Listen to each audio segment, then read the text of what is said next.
the sort of draw of the game is it's very, very hard. Fucking hard. It's such a hard game. Because it's so difficult, like, and every enemy is difficult.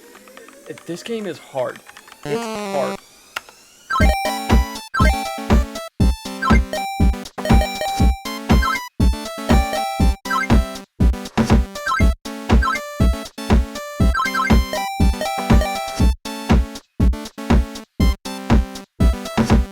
Hello and welcome to another episode of Hidden Doors and High Scores, a podcast where four dudes talk about games. I'm Austin. I'm Garrett. John. And I'm Chris. And today we're talking about Elden Ring. How dare you? Clearly has nothing to do with the Dark Souls series. Can't you tell by the title? The highly anticipated new release from Software, makers of the Dark Souls series and other Souls-likes. This game is a Souls-like. That's the description. That's the type of game it is. It's great. For somebody who hasn't played a Souls-like before, just like in very broad terms, right? It's a game, it's an adventure RPG. You go around killing monsters and slaying giant, huge and monstrous bosses. And the sort of draw of the game is it's very, very hard. And every enemy will kill you in like 2 hits if you aren't careful. And I don't know what else makes it a Souls-like. Resting and getting all your health back brings all the little enemies back to life that you just killed. So, you know, it's just a never-ending shitstorm of death. And I guess the core mechanic of the Souls-like is that when you kill enemies, you take their soul and you use that to level up. But if you die, you drop all of those that you were carrying, and you have to go pick them up again, or else if you die again, they will be deleted forever, and you've just lost all of them. Yeah, I definitely alt F4 today because I did that. I lost like 15,000, and I was just like, "Yep, I'm done.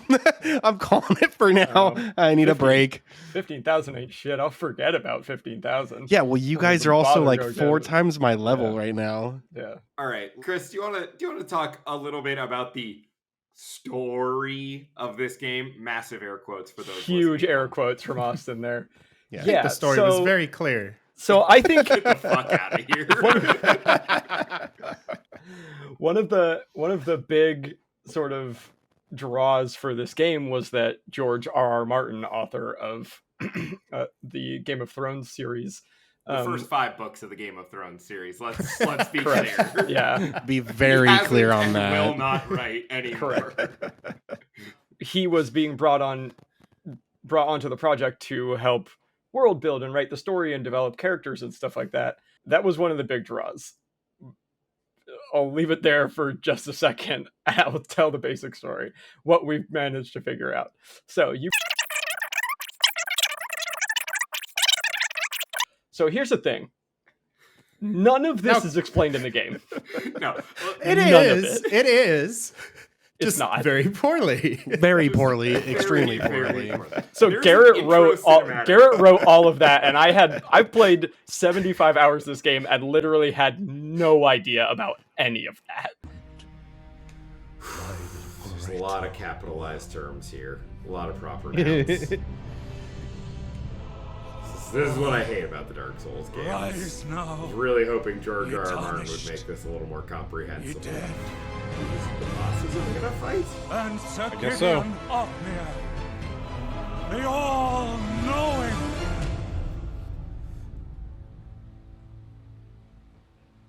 Alright, I have no idea what's going on, as always.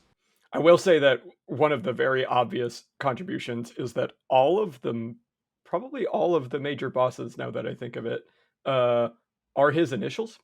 Their names either start with G, R, or M. What? I didn't notice that. No. Look up a list of the bosses in this game. Their names all start with G, R, or M. Yeah, you're talking about like the big bosses. Yeah. All the story bosses, at least. Right. That's George R.R. Martin's contribution to this game. I wanted to touch very quickly because Garrett mentioned quests. So there's like a bunch of NPCs, and they will, that you can talk to in the game, and so you can buy items from, etc. And many of them will say something like, I'm looking for this person and, or this item. I wish someone could go to this castle and find it for me. And if you did not write that down or commit it to memory, or God forbid you were trying to skip through the first line of text where she introduces herself and go to the next thing, oftentimes it's just gone. And you can't get that line of dialogue back. You don't remember what fort she said or what item she was looking for. Mm-hmm. And there's no quest log. There's no marker on your map. You're just, I guess you can go look it up online. But I skip lines of dialogue accidentally all the time. Yeah, me too. Yep, so do I. And it's just I love this game, but there are so many UI problems with it or UX problems with it where it's just why did you make it this way? You're just making it difficult for me to engage with your game. Now that we've gotten that out of the way, should we talk about the rest of the game instead of bitching about UI issues? Look, yeah. I think it is very important, though, that we did a little bitching at the UI, because I think most of this game is amazing and incredible, and like we said, super addictive. It's really, really fun to play. But it's 100%. important to point out, there are problems with this. I agree. Yeah, 100%. And that's there why are problems. I am not cinching this in as a Game of the Year shoe-in, just because of those issues that continue to hang around. But they did do something that departed from the prior Souls games, which all the Souls games before were pretty linear, I would say. There may have been a couple paths you could take, but it wasn't a giant, expansive open world where you could go anywhere and do anything, with lots of little secrets to find and dungeons to delve. And this game really does that.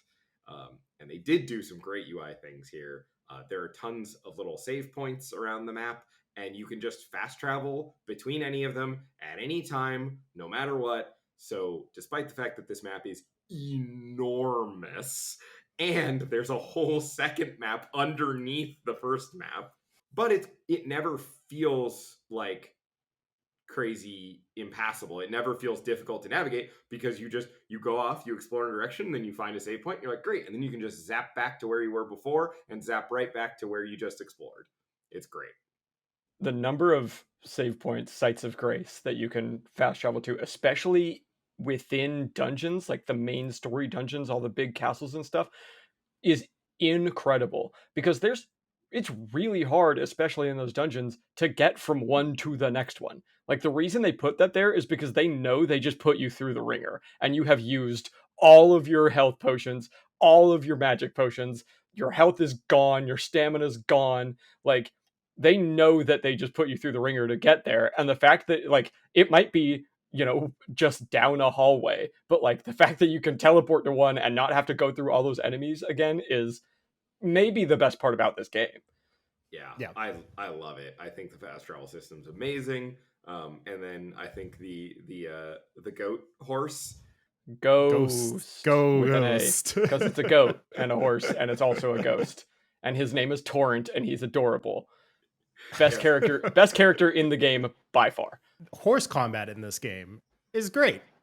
Yep. Horse They combat did is such amazing. a good job with it. Yeah, they've never had that in any Souls game. They've also never had actual jumping in a Souls game, which this game had. There's legitimate platforming in this game. There are times when you're like, oh yeah, I can land on that, and you land 3/4 on the platform, and your character just sort of jitters and slides off, and you die, and you're like, oh, come on. But I've also had instances where that worked the opposite way for me, where I was very clearly standing on thin air trying to jump onto a platform, and you had was one just toe on it, and your and character I fell was forward fine. onto it. You know, so it's that's 100%. saved me as well as killed me a couple times. Right. But it's not what I want when I'm out of a platforming experience, right? When I'm doing platforming, I want it to be tight and controlled. And doing it as the character is not very tight and controlled. Doing it as Ghost Horse is, God. it is like Mr. Toad's Wild Ride. The bottom of his hooves, I think, are made of melted butter. It is all over the place. Also, when you're jumping off him, sometimes you want to jump on a ledge and get off him real quick. Sometimes you'll jump backwards off him. Sometimes you'll jump forwards off him. And sometimes sideways. You're like, God damn it. Yeah. And let me just say this for anyone who hasn't played one of these games before and is thinking about picking up Elden Ring. If you've never played a Souls-like, just a word to the wise, it's okay to just skip an enemy or to just skip a boss. Like, you don't need to just beat your head against a wall trying to kill that knight on the horse. It's one of my favorite parts about this game, looking back on it now, that they put that tree sentinel right at the front of the game, just to be like, here's your introduction to Dark Souls, motherfucker. Like, Yeah. Fuck you, one hit kill. Yeah, I mean, what Austin says is, obviously I've never played any kind of Dark Souls games, and I mean, the first night I raged so hard that I said I would never play this game again. It was the worst. It was awful. It was the worst, like, 3 hours of my life, because that's exactly what happened. I was just getting dick slapped by an enemy, and I was just like, fuck this. How do you like this game? This is absolutely dog shit. but that is a testament to open worldedness of this game, right? Is that there are literally 5 enemies or 5 bosses in this game that you have to fight, and that's it. You don't have to fight any of the other ones, right? You can just run away.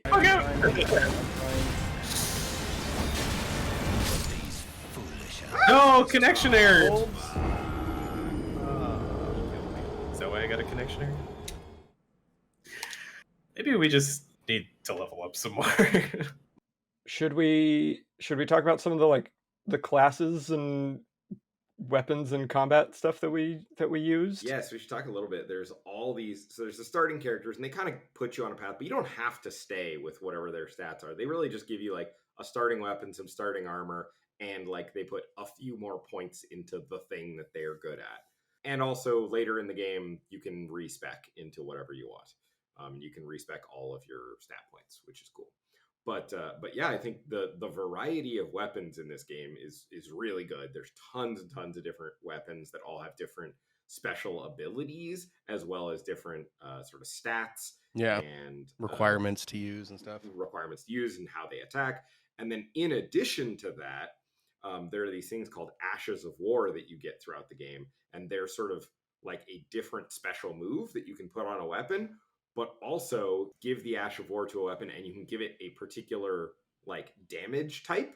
So you can turn your axe into a lightning axe by giving it this Ash of War, or a blood axe, or a holy, or whatever. There's a million different types of things. Just the amount of wacky, fun builds that you can do in this game, just based off a weapon. You see a weapon that can do some really cool Ash of War, it completely changes the game for you. And that's what's so great about this game, because I've played a lot and I have barely touched the surface with this game. There is so much in it. Should we talk about PvP, speaking of invading? So it's really only good to invade once you start having builds that are specific, because then if you have a crazy weapon and a crazy build, I can easily take on 3 guys because they're not ready for this insane weapon art or something. And it's really entertaining to do. That's basically it. All right, let's talk about our final thoughts. Obviously, this is a AAA game. This is a $60 game. My thoughts on this game: if you, for some reason, I can't imagine there's anyone out here who this applies to, but if you liked the Dark Souls games and weren't sure if you should get this game, I can't imagine. I feel like the Dark Souls fans are a pretty dedicated fan base. Anybody who likes the From Software games. If that's you, this is such a no-brainer. It is way by far the best Souls game that's ever been made. Don't be afraid of the open world. It truly makes everything better. It is so fun to explore. It doesn't feel like it's bogged down. It feels like there's just cool shit to discover around every corner. If you've never played a Dark Souls game before, and you've been wanting to get into it, I think this is the best entry point to the series so far. If you can find somebody who you know who has played a Dark Souls game, because they can give you some sort of advice. You can also pop into our Discord. We have lots of people in there who are playing and are really happy to teach. That all being said, the combat is so fun. The bosses are so fun. The exploration is so fun. Leveling up and getting new items and attaching different magic spells and attaching different ashes to your different weapons to make crazy combos happen. It's amazing. The primary gameplay loop in this game is phenomenal. It is so fun to fight every enemy in the game. There's never an enemy that you're like, oh, whatever, it's just a rat. Like, no, if you fuck around, those rats will murder you in 3 seconds. Uh-huh. And yeah, but it's part of John, you know a little something about that? Uh-huh. Yeah, fucking rat. That's part of what makes Garrett this almost game watched me so die fun. earlier. Yep. The fucking rat Yeah. popped out of nowhere, and then there's 4 of them, and it's like, what the fuck? Where'd they come They from? swarm you and attack Holy your fuck. shield. You get Yeah. broken and you get murdered. Fuck. But highly recommend for $60 if that at all sounds fun to you. This is 100% game of the year. I refuse to believe that there's any game that's going to come close to this.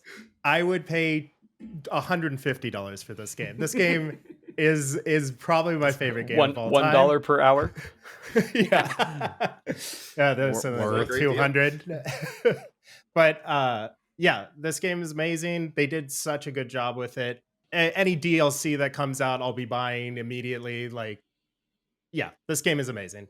Yeah, coming from never playing it before, like Ozzy said, coming from someone who's never played any of the Souls franchise, I was very hesitant.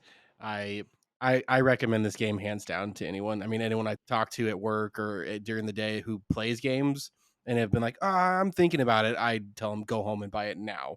It's great. And I'm with Garrett. I will pay for any of the DLCs that come out. It's fantastic. I'm having so much fun now. I think this game is great. Reiterating what Austin said, but I have trouble recommending this game to anyone because I know there are a lot of people out there, like casual gamers, who this game is hard. It's hard. And if you are not on it, you're going to hate this game. And like, you might be able to get there if you can put in the hour. Again, if you have the time to put in the hours, I'm going to double the number of hours I've already put into this game. But like, I don't know, people don't have the time to dedicate that. And like, I can't recommend it to those people. That being said, I obviously love this game, having only ever like partially played one of the Souls-likes before. And it's very, very good. As far as like bang for your buck, like this game may be the best I've ever seen. The amount of content in this game for $60 is unbelievable, especially in today's era where shit gets released unfinished or whatever. Like, Yeah. Chris, calm down. We don't need another Halo rant. All right. I think that's going to do it for us here at Hidden Doors and High Scores. Thank you so much for listening. Next time, we're going to be talking about Fall Guys Ultimate Knockout. Until next time, I'm Austin. I'm Garrett. I'm John. and I'm Chris. You can find us at HDHS Gaming on all the social media platforms. Make sure to follow us on Twitter for notifications about episode releases, and check us out on Twitch to see what we're playing and talking about. It's still Elden Ring. It was Elden Ring last episode. It's still Elden Ring this time. All those links and a link to our Discord will be in the show notes for this episode. Come and join us in Discord. Like we said, send us questions, comments, whatever. Join us, invade us, stream snipe, Yes. whatever you want to do. Not me, please. Come hang out with us. We play games every night. We like it when people join in. Keep diddling those pads.